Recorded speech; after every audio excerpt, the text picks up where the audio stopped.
Hi friends मु रश्मि आपण मानक रश्मि ट्यूब्रे स्वागत जनाऊँगी। तो फ्रेंड्स पंचम श्रेणीर गणितर प्रोजेक्ट वर्क से भली 5टी प्रश्न रही 5टी दुईटी प्रोजेक्ट वर्क पिलाने करिकी स्कूल को नेबे।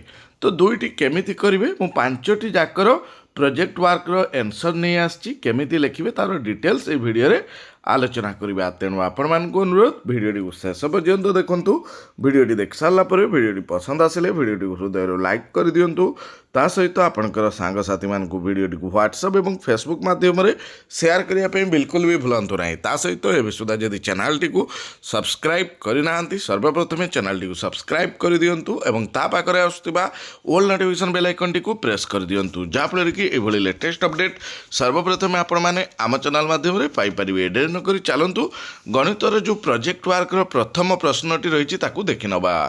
दिआसिली काठी रे अठा लगाई ड्रॉइंग कागज बा खातारे 6टी भिन्न भिन्न कण अंकन कर। प्रत्येक कण को नामित कर। कण गुड़िकर प्रकार भेद सूक्ष्म कण स्थूल कण किंबा समकण प्रत्येक कण तले लिख। निज घरे प्रत्येक कण परि देखा जाउतबा दुईटी लेखाए जिनिसर नाम लिखिबो। तो एभली आपण प्रोजेक्ट वर्क लिखिदेबे। सिंपल मु आपको जस्ट देखी ना पूर्व वीडियो जमी इंग्लीश कभर पेज करी से भली कभर पेज करें। तापर देखो क्वेश्चन नंबर 1 टॉपिक विभिन्न कण। तो प्रथमे समकण तापर सूक्ष्म कण तापर स्थूल कण ये 6 प्रकार कण मु अंकन करिछि। तो ये समकण आपण घरे मिलू देखा जाउतिबा जो विभिन्न जिनिसर कण गुड़िक लिखिब ना झरका कण टेबुल कण। सूक्ष्म कण रे बाथडे टॉपीर कण आउ प्लासर कण। स्थूल कण कबाट खलिले फैन दुई पता मध्य थिबा कण अर्थात दुईटी जो फैन भितर आपणकर रही मध्य जो कण रही से हूँ स्थूल कण। तो ये रही क्वेश्चन नंबर 2 12टी तेंतुली मंजी माड़ी अन्य मंजी नहीं गोटे ड्रॉइंग कागज बा खातारे छाड़ी छाड़ी अठा द्वारा लगाओ 2/4 संख्यक मंजी माड़ी गणी नाली स्केच बा रंग पेंसिल द्वारा गोटे गोल बुलाओ। यह मध्य 1/4 को संख्यक अन्य एक गोल बुलाओ। 1/4 और 2/4 केतोटी मंजी बा माड़ी रहिला गणी लेख। तो ये आप मंजी लगेदेवे 12टी लगेबे। एठी मु 10टी रही आ 2टी उठी जापर 3टी आप देखु अलग अलग काली देवे तापर 6टी अलग अलग काली अर्थात 1/4 मंजी समान 3टी 2/4 मंजी समान 6टी ये आप मंजी लगे पारे। ये रही प्रोजेक्ट 2 एति काम बास आउ बेसी आपणकर नहीं मैथ बेसी वर्क नहीं। प्रोजेक्ट 3 1 ठारू 40 पर्यंत संख्या को नहीं संख्या ग्रिड तैयारी कर। 2 गुणितक उपरे नाली स्केच बा रंग पेंसिल रे छोट गोल कर। 5 गुणितक उपरे कला स्केच रंग पेंसिल रे नाली गोल ठारू टिके बड़ गोल करिवो। जो संख्या उपरे उभय रंगर गोल रहिला से संख्या गुड़ी को तले लेख। लिखिथिबा संख्या मध्यरु सबठारु क्षुद्रतम संख्याटी को लेख। 2 और 5 सहित उक्त संख्याटीर की संपर्क रही। तो तार उत्तर हम आस गुणितक निर्णय करवा टॉपिक रही। तो ये आप 1 ରୁ 40 जाए लिखिदेवे। लिखिला परे देखंतु 2 4 6 8 10 12 14 16 18 20 22 24 26 28 30 32 34 36 38 40 उपरे लाल डॉट देइचु। जेहेतु 2 गुणितक उपरे लाली डॉट प्रश्न रे थिला से बड़ी 5 गुणितक उपरे कला स्केच कथा कहिछि। तो 5 गुणितक होछि 5 10 15 20 25 30 35 40 उपरे कला डॉट देदेले। तापर उभय गोल थिबा संख्या केते ना 10 20 30 40 से आपनकर उभय 2 गुणितक भीतर भी जाउछि 5 गुणितक भीतर भी जाउछि। तो सबडर क्षुद्रतम संख्या किए ना आपनकर 10 माने उभय गोल थिबा संख्या भीतर सबडर क्षुद्रतम संख्या होछि 10। तेणु 10 होछि 2 और 5 लघिष्ठ साधारण गुणितक बा ताको लसागु कहि बा। तापरे प्रश्न 4 तुम घर पाखरे 5 जन पड़ोशी घर को जाई सेमानकर परिवार सदस्यों संख्या पचारि बुझ। से तथ्य को नहीं एक सारणी प्रस्तुत कर। सबुठारु कम सदस्य थिबा परिवार को सूचित करुवा स्तंभ रे नील रंग सबुठारु अधिक सदस्य थिबा स्तंभ रे हलदिया रंग और तुम परिवार को सूचित करुवा स्तंभ रे नाली रंग दियो।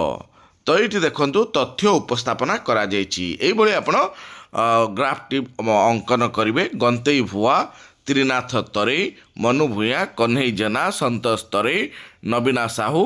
ତ ଏଇଭଳି ଆପଣ ଲେଖିଲେ। ତ ନବୀନା ସାହୁ ହେଉଛି ମୋ ପରିବାର।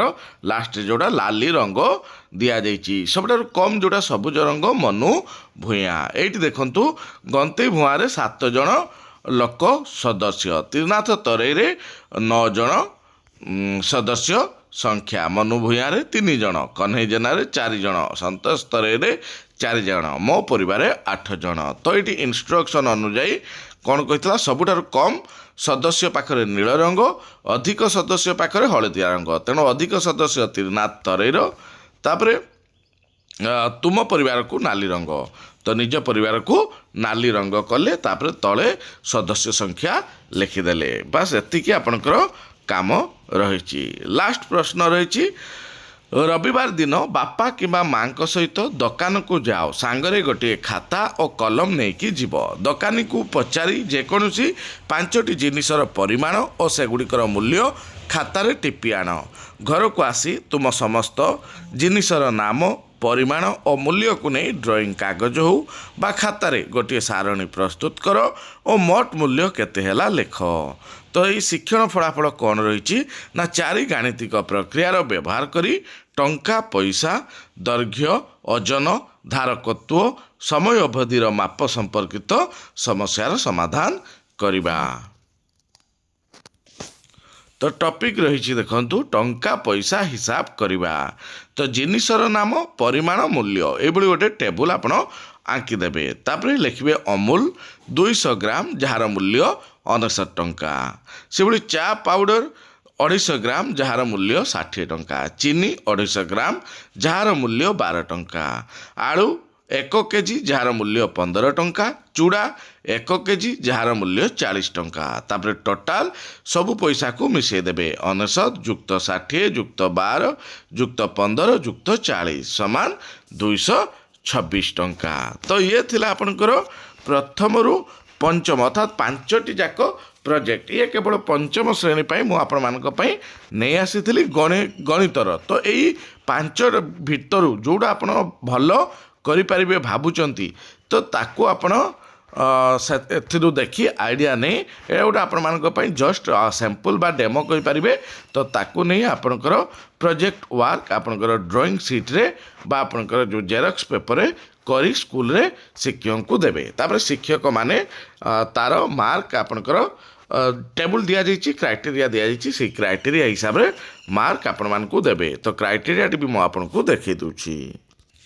ତ ମାର୍କ କ୍ରାଇଟେରିଆ ଦେଖନ୍ତୁ 20 ମାର୍କ ରହିଛି। ନିର୍ଦ୍ଧାରିତ ସମୟ ମଧ୍ୟରେ ପ୍ରକଳ୍ପ କାର୍ଯ୍ୟ ସମ୍ପାଦନ କରିଥିଲେ 5 ମାର୍କ, ପ୍ରକଳ୍ପ କାର୍ଯ୍ୟକୁ ପରିଷ୍କାର ଭାବରେ କରିଥିଲେ 3 ମାର୍କ, ପ୍ରକଳ୍ପ କାର୍ଯ୍ୟକୁ ସ୍ପଷ୍ଟ ଭାବରେ ବର୍ଣ୍ଣନା କରିଛି 5 ମାର୍କ, ପ୍ରକଳ୍ପ କାର୍ଯ୍ୟ ସମ୍ପର୍କିତ ପ୍ରଶ୍ନର ଠିକ୍ ଉତ୍ତର ଦେଇଛି ଅନନ୍ୟ 2ଟି ପ୍ରଶ୍ନ, ତେବେ 4 ମାର୍କ, ପ୍ରକଳ୍ପ କାର୍ଯ୍ୟକୁ ଦୈନନ୍ଦିନ ଜୀବନର ସମସ୍ୟା ସମାଧାନରେ ଉପଯୋଗ କରିଛି, ତ 3 ମାର୍କ, ମୋଟ ନମ୍ବର 20 ମାର୍କ। ତ ଏଇଭଳି ମାର୍କ ଶିକ୍ଷକ ଶିକ୍ଷୟିତ୍ରୀମାନେ ଦେବେ। ଆଶା କରୁଛି ଆପଣଙ୍କୁ ଭିଡ଼ିଓଟି ପସନ୍ଦ ଆସିଥିବ। ଆଜିକା ପାଇଁ ଭିଡ଼ିଓଟି ଏତିକିରେ ଶେଷ କରୁଛି। ନେକ୍ସଟ ଭିଡ଼ିଓ ଦେଖା ହେବ, ସେଥି ପର୍ଯ୍ୟନ୍ତ ବିଦାୟ ଦିଅନ୍ତୁ। ନମସ୍କାର, ଜୟ ଜଗନ୍ନାଥ।